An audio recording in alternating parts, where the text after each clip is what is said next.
अकीर्तिंचापि भूतानि कथयिष्यन्ति ते व्ययाम् संभावितस्य चाकीर्तिर्मरणादतिरिच्यते। और सब प्राणी भी तेरी सदा रहने वाली अपकीर्ति का कथन अर्थात निंदा करेंगे। वह अपकीर्ति सम्मानित मनुष्य के लिए मृत्यु से भी बढ़कर दुःखदायी होती है। जरी स्वधर्मो सांडिसील तरी पापावरी पडा होसील आणि अपयशते न वचैल कल्पांतवेरी। यदि तुम स्वधर्म का त्याग कर दोगे तो पाप के वश हो जाओगे और वह अपयश कल्प के अंत तक तुम्हारा पीछा नहीं छोड़ेगा। जाणते नी तव वरी जियावे जव अपकीर्ती अंगा न पवे आणि सांघके वी निगावे येथवनिया। जानकार मनुष्य को तभी तक जीवित रहना चाहिए जब तक दुर्लौकिक आकर अपने अंग को न चिपके। और फिर भला यह तो बतलाओ कि यहाँ से खिसक ही कैसे जाना। तू निर्मत्सरो सदयता येथवनी निगसी माघवता परिते सम्मती समजता नयेया। हे अर्जुन, तुम तो मत्सर रहित हो, यहाँ से दया भाव से पीछे मुड़कर सच में चले जाओगे, परंतु तुम्हारे चले जाने का कारण इन सब लोगों को मान्य नहीं होगा। हे चहूकडूनी कवळतील आणि बाणवरी घेतील तेथ पार्थान सुटी जैल कृपाळूपणे। ये कौरव चारों ओर से तुम्हें घेर लेंगे और बाणों का वर्षाव करेंगे। हे अर्जुन, फिर उस दशा में तुम्हारी यह कृपालुता किसी तरह तुम्हारी रक्षा नहीं कर सकेगी। ऐसे निही पाप प्राण संकटे जरी विपाये निगणे घटे तरी ते जियाले ही वोखटे मरणा होनी। बाबा रे, यदि तुम ऐसे भी प्राणों पर बीतने वाले संकटों से बचकर कदाचित बाहर निकल सको तो भी तुम्हारा वह जीवन मर जाने से कहीं ज्यादा कष्टदायी होगा। भयाद्रणादुपरतं मंसेन्ते त्वां महारथाः येषाञ्च त्वं बहुमतो भूत्वा यास्यसि लाघवम्। तथा महारथी लोग तुझे भय के कारण युद्ध से हटा हुआ मानेंगे। जिनकी धारणा में तू बहुमान्य हो चुका है उनकी दृष्टि में तू लघुता को प्राप्त हो जाएगा। तू आणि कहे न विचारीसी एत संभ्रमे जुझो आलासी आता सकणवे निगालासी माघवता जरी। यह सर्वसामान्य जनता का विचार बताया, अब प्रतिपक्षी कौरवों का विचार सुनो। इसके अलावा तुम एक और बात का विचार नहीं करते हो, वह यह कि यहाँ बड़े उत्साह के साथ तुम लड़ने के लिए आए हो और अब दया बुद्धि से पीछे मुड़कर चले जाओगे। तरी तुझे ते अर्जुना या वैरिया दुर्जना काही प्रत्यया येईल मना सांघे मज। तो तुम्हारा यह बर्ताव इन दुष्ट बैरियों के प्रतिपक्षी कौरवों के मन को निश्चित रूप से क्या सच लगेगा। अवाच्यवादांश्च बहून् वदिष्यन्ति तवाहिताः निंदन्तस्तव सामर्थ्यं ततो दुःखतरन्नु किम्। तेरे शत्रु लोग तेरी सामर्थ्य की निंदा करते हुए बहुत से न कहने योग्य वचन भी कहेंगे, उससे बढ़कर और दुख की बात क्या होगी। ते म्हणतील गेला रे गेला अर्जुनो आम्हा बिहाला हा सांघे बोलू उरला निका काई। वे कहेंगे गया रे भाग गया, अर्जुन हमसे भयभीत हो गया। अब तुम ही बतलाओ कि ऐसा तुम पर जो दोष लगेगा तो क्या वह अच्छा होगा। लोक सायासे करूनी बहुते वेचीती आपुली जीविते परिवाडवीती कीर्तिते धनुर्धरा। हे अर्जुन, लोग अत्यंत परिश्रम से प्रसंगवश अपने प्राण की आहुति देते हैं, परंतु अपनी कीर्ति में वृद्धि करते हैं। ते तुझा अनायासे अनकळित जोडली से हे अद्वितीय जैसे गगन होए। यह पूर्ण अत्युच्च कीर्ति तुम्हें अनायास ही प्राप्त हुई है, जैसे यह आकाश सर्वश्रेष्ठ अनुपम है। तैसी कीर्ति निस्सीम तुझे आठाई निरुपम तुझे गुण उत्तम तिही लोके।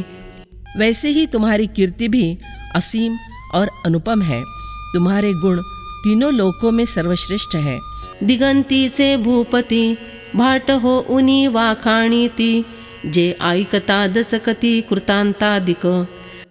सभी देश विदेश के राजा लोग स्तुति पाठक बनकर तुम्हारे गुण कीर्ति के पवाड़े गाते हैं।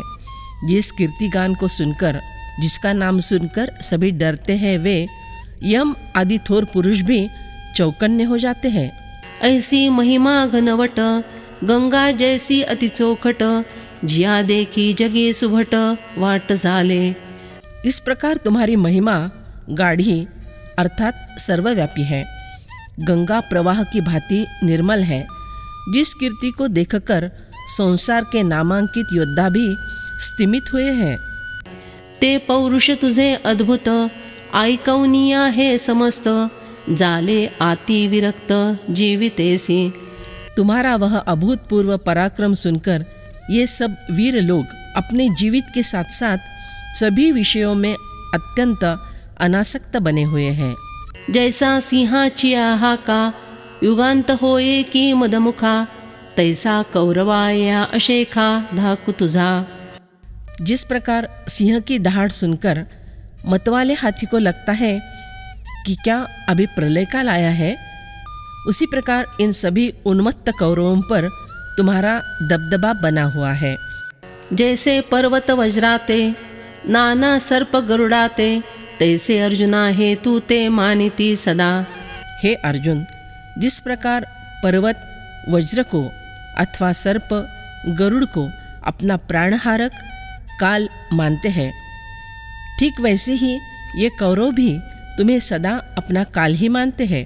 ते अगाधपण जाईल, मा हिणाओ आंगा येईल, जरी माघवता निघसील न जुजताचे। यदि तुम युद्ध किए बिना पीछे हटकर भाग खड़े होगे तो तुम्हारा यह अप्रतिम श्रेष्ठत्व जाता रहेगा और फिर हीनत्व आकर तुमसे चिपक जाएगा। हे पळता पळो नेदितील, धरून अवकळा करीतील, अगणित कुटी बोलतील, ऐकता तुझ। जब तुम भागने लगोगे तब ये कौरव तुम्हें भागने नहीं देंगे, तुम्हें पकड़ लेंगे और तुम्हारी बुरी हालत करेंगे। तुम्हें सुनाई दे इस तरह से तुम्हारे बारे में बहुत से न कहने योग्य वचन भी कहेंगे। शौर्य, धैर्य आदि क्षत्रिय का धर्म है। क्षत्रिय के लिए वह निंदित होना इससे अधिक दुखद और कुछ हो नहीं सकता।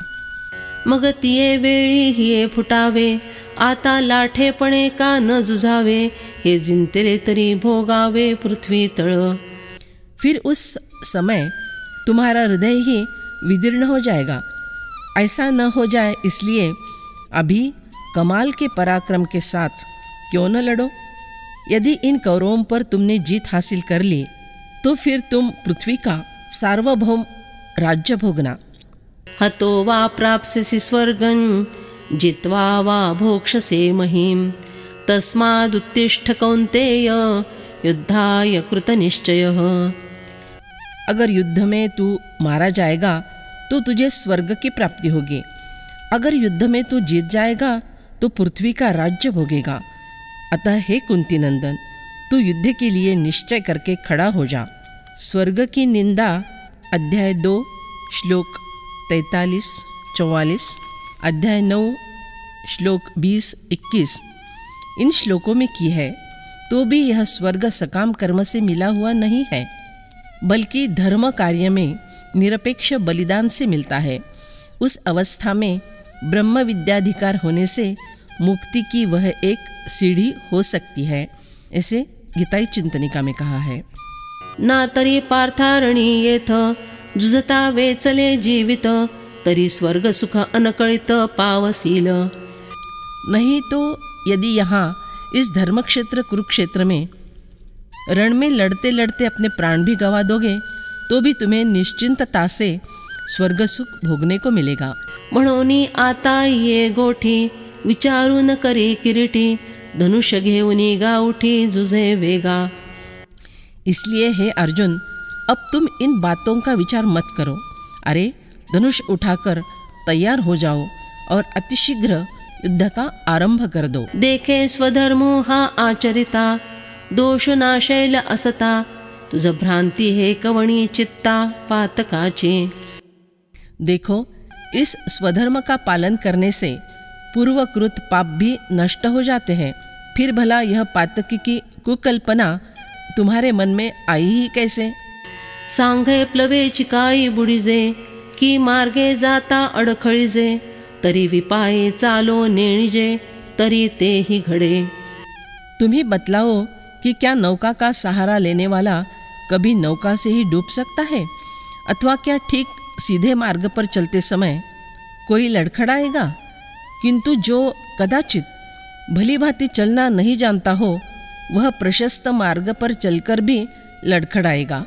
स्वधर्माचरण कैसे करना, यही यदि ठीक से मालूम न हो तो ही पातक होगा। अमृते तरी मरिजे, जरी विशेषी सेविजे, तैसा स्वधर्मे दोष पाविजे, हेतुकपणे। दूध पीने से मनुष्य तभी मर जाएगा जब वह विष के साथ लिया जाएगा। वैसे ही यदि सकाम बुद्धि से स्वधर्म का आचरण किया जाए तो ही दोष लगेगा। म्हणून तुझ पार्था, हे सांडूनी सर्वथा, क्षात्रवृत्ती जुझता पाप नाही। इसलिए हे अर्जुन, तुम यह पातक की भ्रांति और किसी फल की अभिलाषा पूर्णतः त्याग कर क्षत्रिय धर्म के अनुसार युद्ध करोगे तो तुम्हें कुछ भी पाप नहीं लगेगा। सुख दुखे समे कृत्वा, लाभा लाभो जया जयो, ततो युद्धाय युज्यस्व, नैवं पापम वाप्स्यसि। जय पराजय, लाभ हानि और सुख दुख को समान करके फिर युद्ध में लग जा। इस प्रकार युद्ध करने से तू पाप को प्राप्त नहीं होगा। सुखी संतोषा नहीं आवे, दुःखी विषादा न जावे, लाभा लाभ न धरावे मना माझे। सुख में मनुष्य को आनंद की ओर नहीं आना चाहिए और दुख में खेद की ओर नहीं जाना चाहिए, और लाभ हानि का विचार मन में आने नहीं देना चाहिए। एथ विजय होईल, सर्वथा देह जाईल, हे आधी काही पुढेल चिंता वेना। युद्ध के पहले ही आगे क्या होगा इसका चिंतन बिल्कुल नहीं करना चाहिए कि इस युद्ध में हमारी विजय होगी या संपूर्ण रीति से पराजय होकर हमारी देह नष्ट हो जाएगी। आपण पेया उचिता, स्वधर्मा ते राहाटता, जे पावे निवांता साहूनि जावे। आत्मकल्याण के हेतु उचित स्वधर्म का पालन करते समय जो कुछ भी घटित होगा उसे हमें शांतिपूर्वक सहन कर लेना चाहिए। स्वधर्म को किसी भी परिस्थिति में टाल नहीं सकते, यह पारमार्थिक जीवन का सिद्धांत है। ऐसे आमने हो आवे, तरी दोषो न घडे स्वभावे, म्हणून आता जुझावे निभ्रांत तुआ। इस प्रकार मन की तैयारी हो जाए तो फिर सहज ही पातक की बाधा नहीं होगी। इसलिए अब तुम सब प्रकार के संदेह को त्याग कर युद्ध के लिए प्रस्तुत हो जाओ। पाप युक्त या पाप मुक्त होने का कारण एक मन ही है। एषा ते विहिता सांख्ये, बुद्धिर्योगे त्विमां शृणु, बुद्ध्या युक्तो यया पार्थ, कर्मबंधम प्रहास्यसि। हे पार्थ, यह समबुद्धि तेरे लिए पहले सांख्य योग में कही गई और अब तू इसको कर्मयोग के विषय में सुन। जिस समबुद्धि से युक्त हुआ तू कर्म बंधन का त्याग कर देगा। सांख्य स्थिति संकलित, सांगितली तुझ येथ, आता बुद्धि योगी विनिश्चित, अवधारी पा। मैंने तुम्हें अब तक संग्रहित संपूर्ण सांख्य बुद्धि, सांख्य यह तत्वज्ञ लोगों का विषय, उनकी विचार प्रणाली है जो बतलाई है। अब कर्मयोग की, योग बुद्धि की विचार प्रणाली मैं स्वयं कर्मयोगी निश्चित रूप से बतलाता हूँ। यह बात ठीक से सुनो। जिया बुद्धि युक्ता, जाले यागा पार्था, कर्मबंधु सर्वथा बांधू न पवे। अरे, जिस योग बुद्धि से मनुष्य यदि युक्त हो जाए, कर्मयोगी बन जाए, तो फिर कर्म बंधन कभी आकार नहीं लेता, वह अपनी जगह पर ही खत्म होता है, जीव तक नहीं पहुँचता। जैसे वज्र कवच लेईजे, मग शस्त्र वर्षावो साहिजे, परिजयते सी उरिजे अचुंबिता। जैसे वज्र कवच धारण कर लेने पर शस्त्रों की वर्षा चाहे कितनी ही क्यों न झेलनी पड़े, किंतु फिर भी शरीर को शस्त्र का स्पर्श हुए बिना संपूर्णतः यशस्वी होकर जीवित रहना संभव है।